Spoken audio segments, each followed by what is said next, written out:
Hey, what's up? I'm Tony Fatso Siciliano from On the Grill Radio, and today we're going to talk a little bit about how to smoke meat.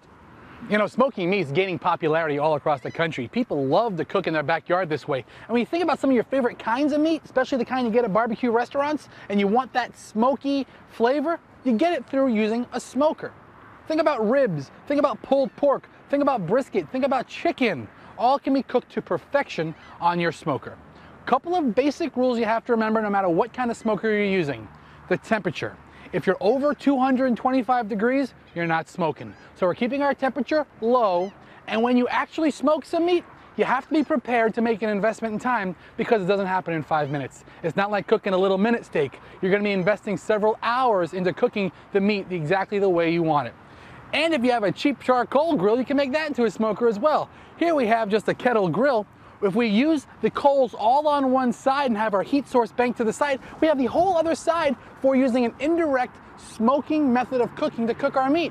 All you do is put the hardwood chips on top of that heat source, and you'll see the white smoke plume through. Another great, cheap, inexpensive way to utilize a grill for backyard grilling, backyard barbecuing, and backyard smoking.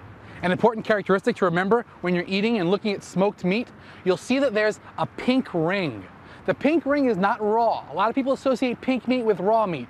When the smoke penetrates the meat, you'll see that it at least an eighth to a quarter to maybe even a half an inch into the meat from the surface will penetrate with a pinkish, reddish color. That means natural hardwood was used, there's smoke in the cooking process, and you're getting real smoked meat. Smoking is great when you're using tougher cuts of meat like ribs or pork shoulder or brisket.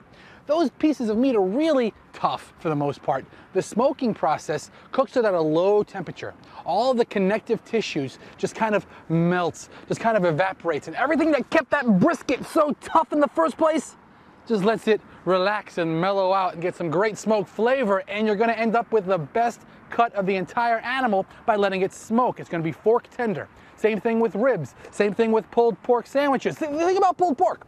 It's a shoulder, it's a working muscle. It's tough. When you cook it nice and slow with the smoke at a low temperature, you get great flavor and you get a very, very tender piece of meat. If you're looking for a new way to cook some old favorites in your backyard, think about investing in a smoker. It'll give you years of service and countless meals to enjoy with your family. I'm Tony Fatso Siciliano. To learn more about me, go to onthegrillradio.com.